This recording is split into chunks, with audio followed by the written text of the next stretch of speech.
and welcome to the Tao of Our Understanding Recovery Podcast. In this podcast, we discuss mystical works of literature and how they relate to recovery. We hope you enjoy today's podcast episode. Hello, this is Buddy C. Welcome to the Tao of Our Understanding Recovery Podcast. Today we have Brian and Drew and Oscar. Good to have you guys. Today we'll be discussing Man is Born of Tao, page 65 in the Thomas Merton interpretation of Chuang Tzu's work, of how Chuang Tzu really interpreted the Tao and how it spoke to him is what I'm seeing. He tells his in story form. He was a student of Lao Tzu, who we think wrote the Tao Te Ching. So instead of in a prose, he writes his in a story form. And from what I understand, he had a real sense of humor in his writing.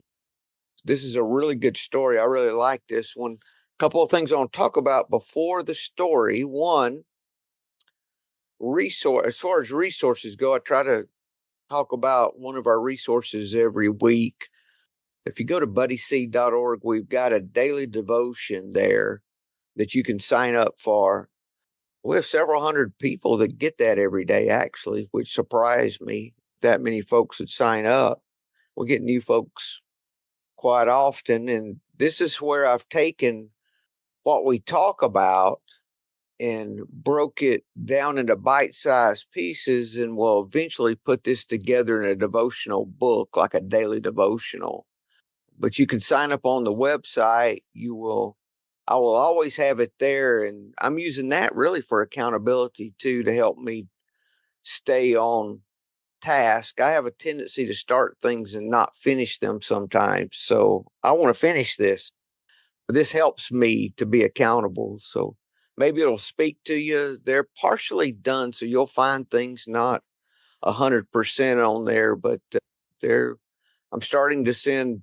I say I am. This year, I hope to send some to my editor, and we get started on maybe getting something published next year. So we'll see. It's really evolving. It's helped me to codify these different thoughts on different verses and things, and put them in a form that hopefully they'll be useful to more people. So that's the goal. That's the intent. So we'll just see where it goes. I do want to talk about an instance every week of this flow of life that we're talking about, because that's the big realization in studying the Tao, which you could say the Tao would be God or love or this path of life or the flow of life, any way you want to frame that. So what we see a lot is we start to recognize how life just lines up. I don't know really a better way to say it. It's like when I'm in the middle of life, it seems like I'm sometimes going all over the place, especially used to. I'd be bouncing here, bouncing there. But if I look backwards, I see a straight line. And it's hard to recognize that line, especially early and before recovery and early in recovery.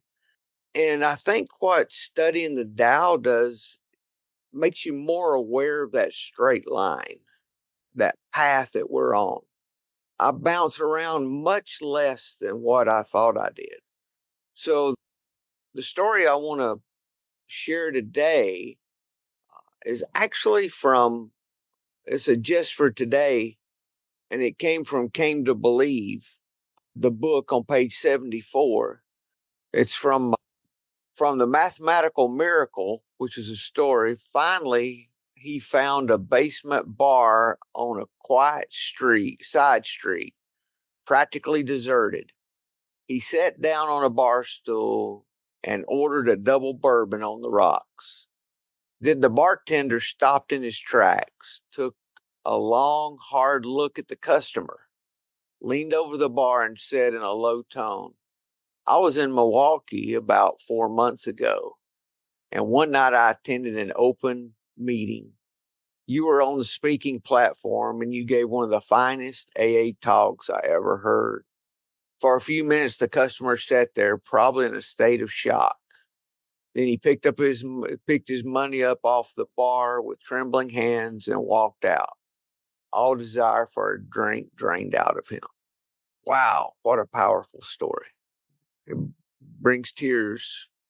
That just hits home how there's much more aid there than what we think or know or can even comprehend.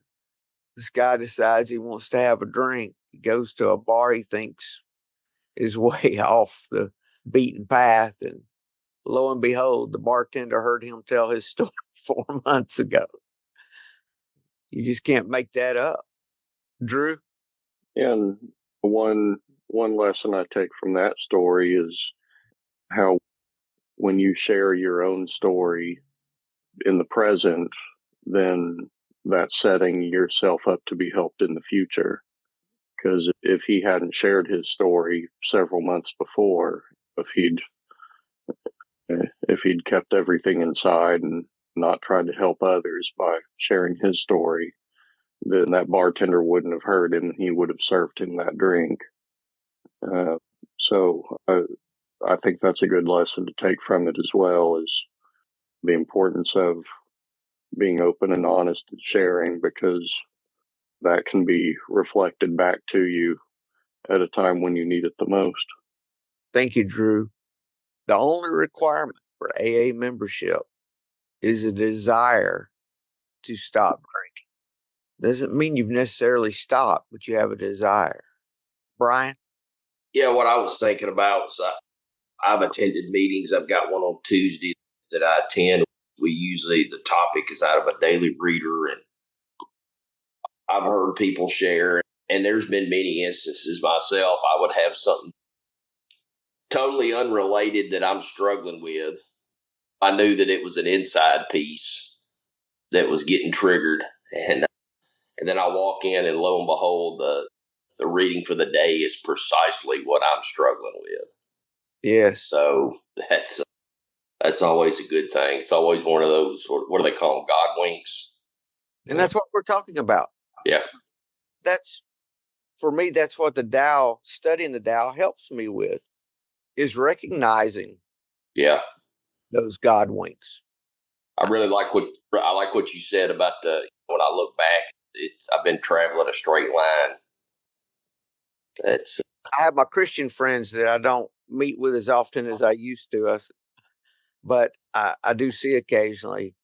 And I threw that out to them none of them are in the program. They're not really, they're very strong Christians, but they're not providential thinking. They're more of, we believe and make our path and it's all free will, and more of that type of belief. So I didn't know how they would react to that, because I said, let me see how they respond, because they're not influenced with the same, I don't want to say teaching, but the same environment that we are. And they said, yeah, we see it that way too, that's a good litmus test for me to run things by them at times. Oscar?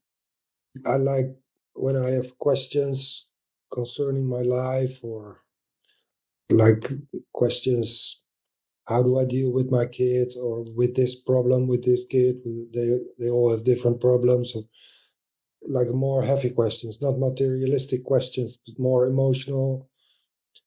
Or how do I deal with this feeling or this happening?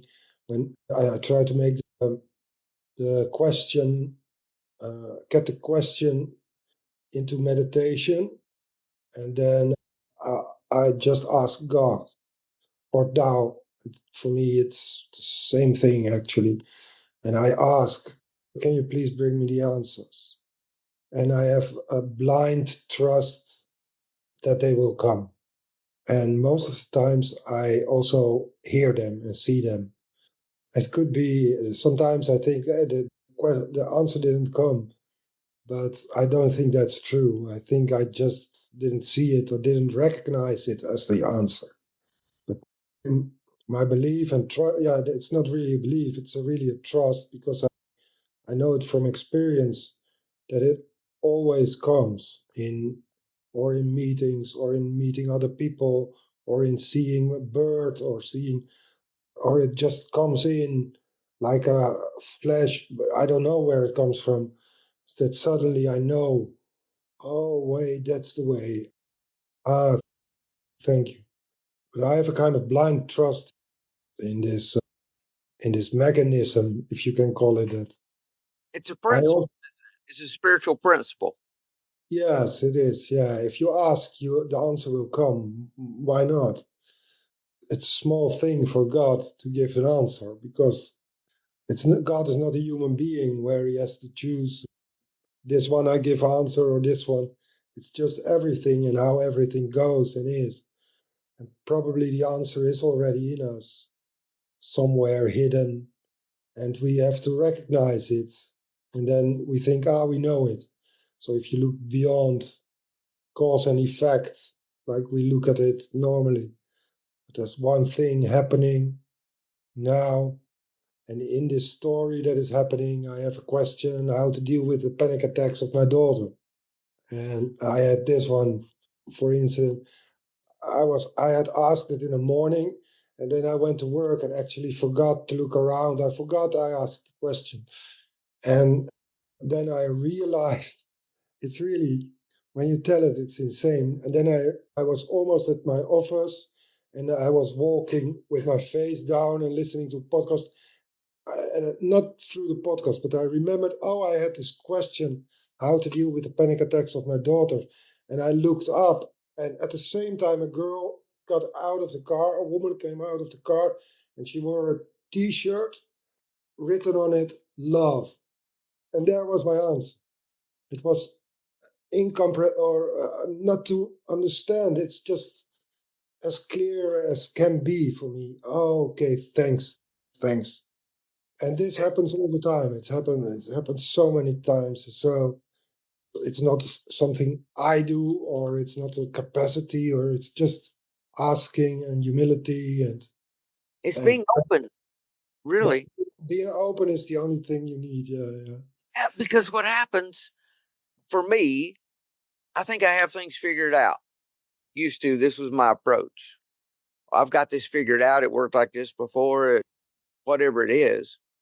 It really wasn't in my thinking that much spiritual going on. It was just you learn how to respond, and that's what you do in this particular situation. I have to watch myself because at this point in sobriety, if you ask me a question from head knowledge, I could give you an answer to most any situation that you would come across in sobriety, just from being sober 16 years and all the things studying that we do, everything.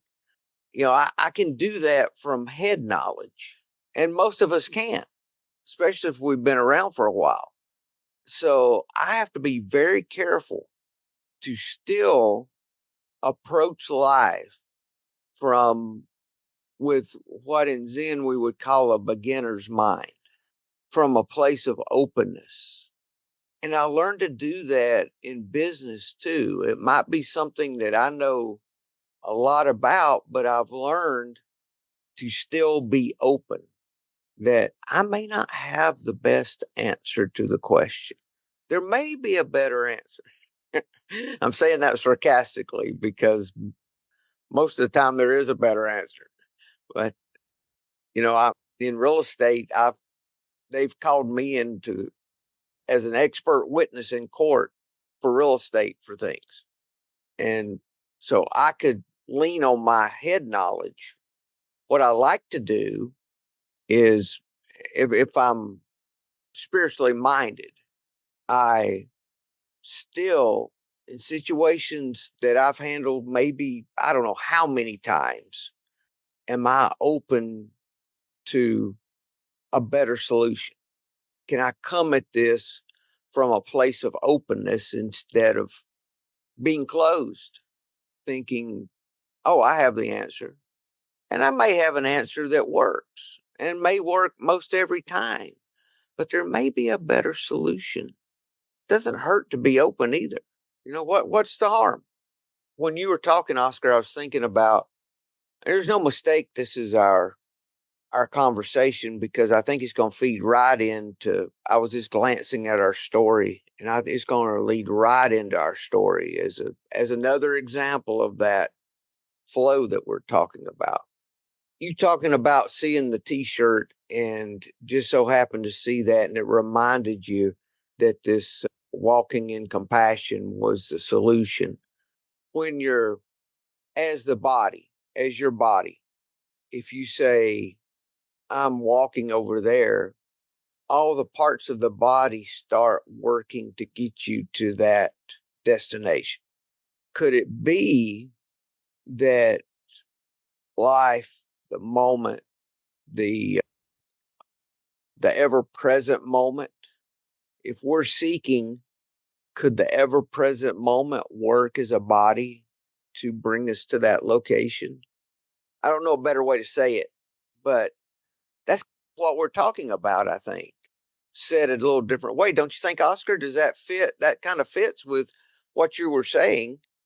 You were seeking a solution, and it's like collectively that's right where you went. Yeah. I don't know how it works. I really don't know. I don't either. Yeah. I just accept that it does. Yeah, exactly. This does. Yeah. And the great thing is we don't have to understand. I don't have to understand how my feet work, how my brain tells my body to do whatever to get me there. I just say, oh, I need to go there. We just know. We just know. Rarely have you seen a person fail. Yes. Or But fall. it's strange. It's so strange when you're going to think about it, because when I leave my home for work, really not on regular times. Yeah. So it's the incident that I exactly at that moment remembered. Oh yeah, I had a question. I looked up, and she came out of the car. It's impossible if you want to plan it. And our life's full of those things, and we just don't. I just don't think we see it. We don't see it. We're not conscious of it, but I think it's happening all of the time. Maybe not that blatant, maybe not that apparent, but I think it's I think, like I've said before, I think we're Mr. Magooing our way through life. I really do. I sent you that video, didn't I, Oscar? The YouTube. Yeah, I forgot already. I forgot. yeah. He just dumb goes through life, and he's driving his car, and this happens and that happens, and he's able to get through all of this without incident, and he doesn't even know it happened. All right.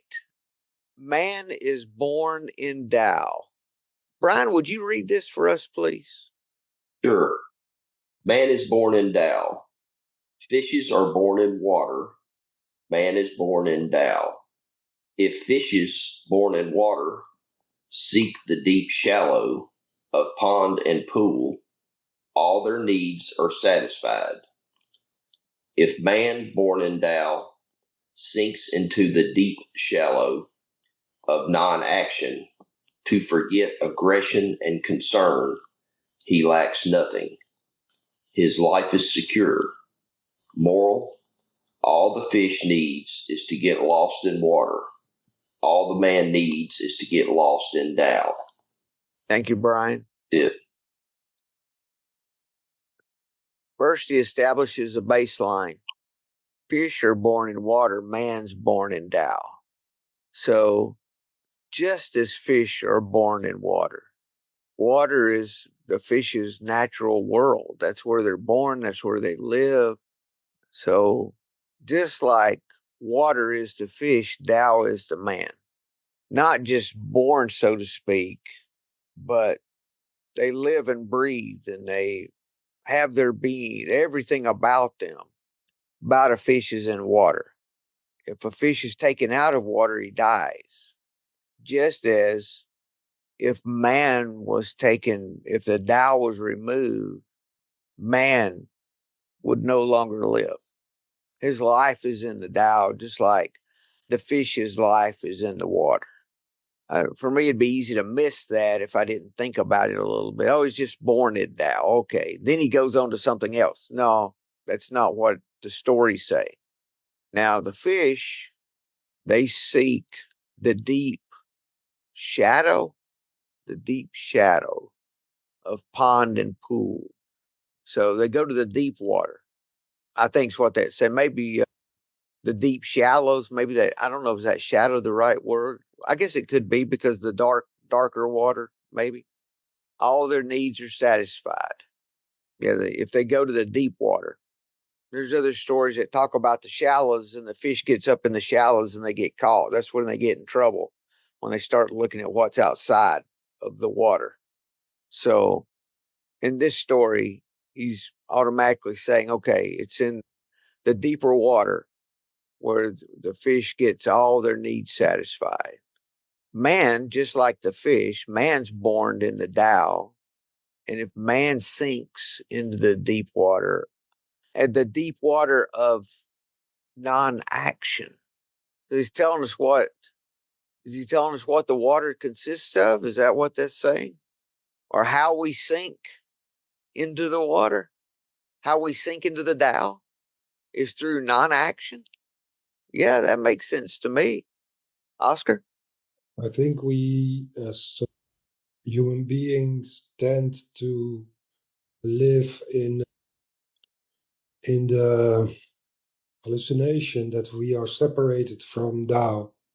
There might be a Tao, and then there is us. I am here, and Tao is there, and that's a kind of, as I see it, living because you're not separated from Tao, but that's a kind of living on the surface, and you don't really recognize it, and you just live your life as if you're a separate being, and all other beings are also separated, and then you have your own will, and to get what you want, you need aggression and concern. And sinking deeper into non-action sounds okay. We let go of our ego and the sense of self or the false self and the idea that we are separated from it. So if I leave the idea that I'm separated from it and accept that I'm part of it or I am it, then I can sink into it in silence and non-action. And but I have to leave this ego at home and go in anonymity, and then it gets more experienced that You and we are living in Tao. Because we live in Tao. We are part of what we are, one with Tao, all of us, all the time, but we don't seem to experience it. Well, words are so inadequate. We're never going to be able to describe this perfectly. And this is, I think, the non-action. It's not saying you do nothing. It's not what we think of as not doing anything. The non-action is no ego-driven action, no fear-based action. How about that? Yeah. Oscar? Yeah, there is this wonderful book of Brother Lawrence called Living in the Presence of God. And he is a cook and he's working all the time and he has all kind of duties. So he's just living his life. And when I let it resonate with me, I just do my work and I have my family and I do the things I need to do. But Brother Lawrence describes fantastically how he practices the presence of God all the time in all his doings. And it's such a great example of non-action while working all the time. Of course, you need to work, and there needs to be money in some Well, we cases. have a purpose. We have purpose. Of course, but that has nothing to do with it. I agree Yeah. completely. And here we call that the book is titled Practicing the Presence of God. In English, that's the book. And it's a tiny, small little book, and I would suggest it for anyone. It is really a good little book. Also, it's also as Audible? Audible. Yeah. Oh, yeah. And there's lots of translations of it, too, by the way. You can get that. They'll vary, too, greatly. But there's lots of different translations of that as well. Drew? Yeah, quick request. If you'd put that book in the show notes, the title of it, Okay, I will. I'd appreciate that. And this verse, what it reminded me of instantly when I was listening to it, about a month ago, I went hiking out in the country by myself, and I found a creek. So I started tracing the creek back to the source. And when I got to the source, it was coming from a spring, coming out from limestone. And the creek at that point, once the creek started coming from that spring, it was about, I'd say 8 feet wide by maybe 40 feet long until it came to a limestone ledge and a drop off, and maybe a foot deep. So this portion of the creek was 8 feet by 40 feet by a foot deep, and there was a school of fish in there, several dozen fish. They were hanging out under some tree branches in the shade. Literally, that's what I thought about with this hanging out in the the shadow. They were under the shadow of the tree, and I just sat there and watched them and thought about how they can't leave this little 8 foot by 40 foot area. They're stuck there. That's their entire world. That's their universe. That's all they know, and that's all that generations of them have known for I don't know how long. It's limestone. It's been there for millions of years. I don't know how long they've been there, but there's obviously enough to keep them fed and reproducing, and they just hung out under the shadow. I watched them for quite a while. Every now and then something would drop into the river and they'd go check it out, and if it was a little bug or something, one of them would eat it and then just go back to the shadowy area. And then they'd all move as a group somewhere, and then they'd all move as a group somewhere else. But they just in their little area, they have everything they need. They don't have more, they don't have less. They didn't try to do anything other than just be where they were and be content with what they were doing and what they had. It really resonates with me with this chapter of being like the fish, staying in that little pocket of the universe that I inhabit, and not try to escape from it. Just be there, stay in the cool part, patient, not trying to do too much, not trying to do too little, just realizing I have enough and just staying in that peaceful area. Thanks. Thanks, Drew. So we come to that place through non-action. And then the next line says, to forget aggression and concern. So how do we know that we're still running the show? Are we agitated? Are we trying to control the situation? Are we excessively concerned? That tells me that I am still living in self when I have aggression and too much concern. The third step talks about turning your will and your life over to the care of the higher power. Page 84 in the big book talks about how we can see when fear is controlling our lives, when we see selfishness, dishonesty, and resentment. When those are active in our life, we're still we're not living in non-action. I don't know how to say that. And when we get to that place and we sink into non-action and we forget about our aggression and concern, we find out we lack nothing and our life is secure. Wow, I didn't think not having aggression or concern would mean I didn't lack anything. That's what we're really looking for, right?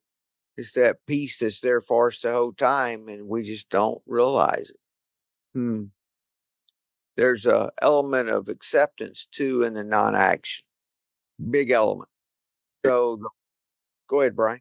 I just going to say everything is already okay, and we just don't know it. It was okay the whole time. Yeah. Yeah. It was more than okay. Yeah. So the moral of the story, all the fish needs is to get lost in the water. All man needs is to get lost in Tao.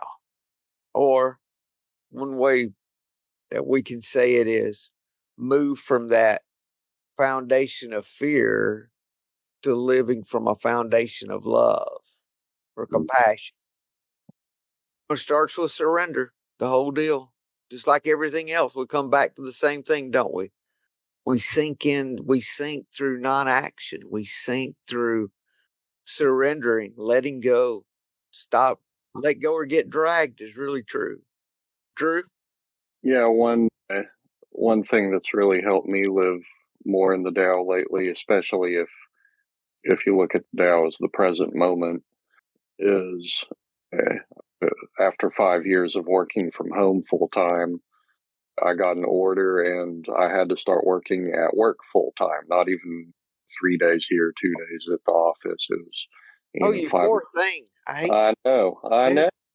My cat's the one who's suffering the most. Your poor cat. Yeah. Yeah. So I had to go to the office, and my phone is on a data plan. I don't have unlimited data, I have limited.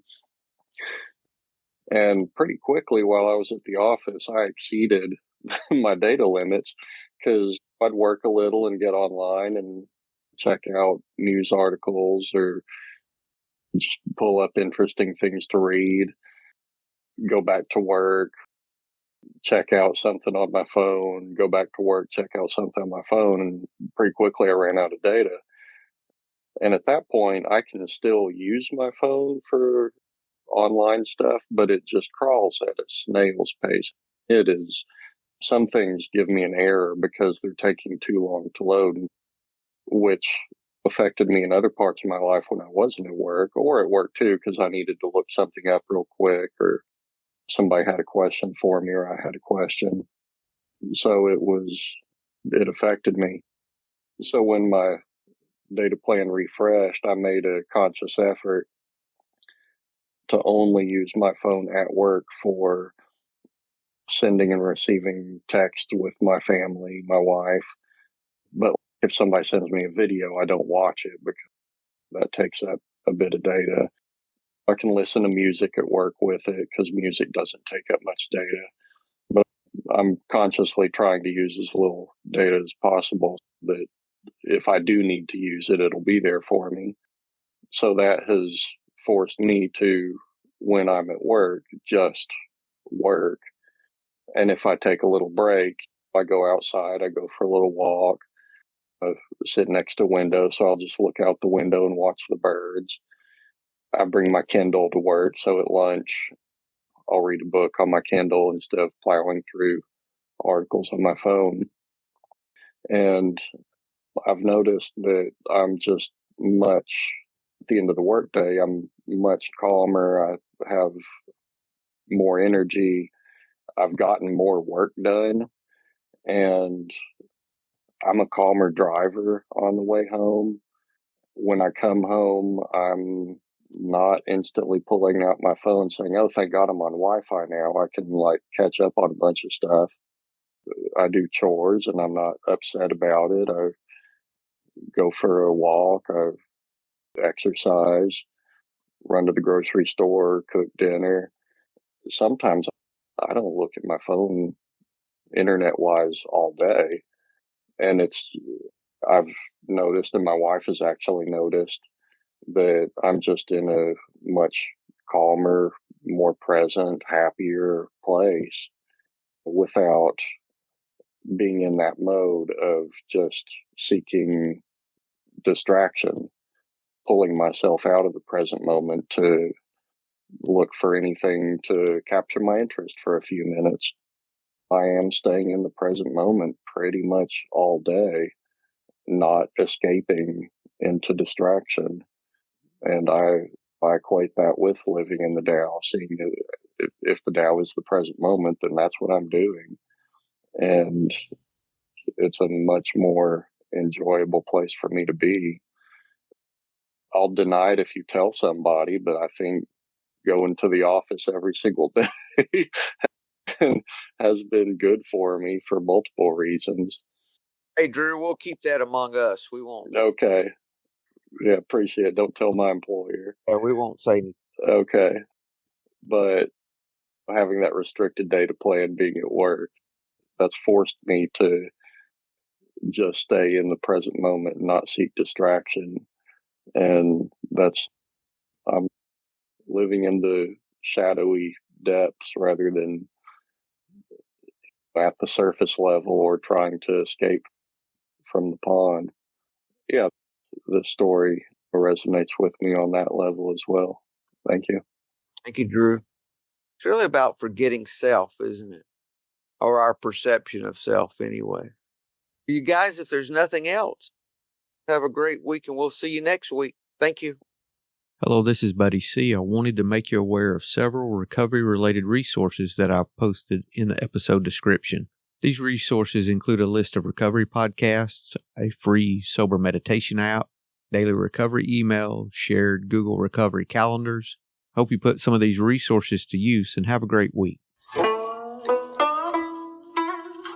Thank you for listening to the Tao of Our Understanding Recovery Podcast. If you enjoyed this episode, please share it with your friends in recovery.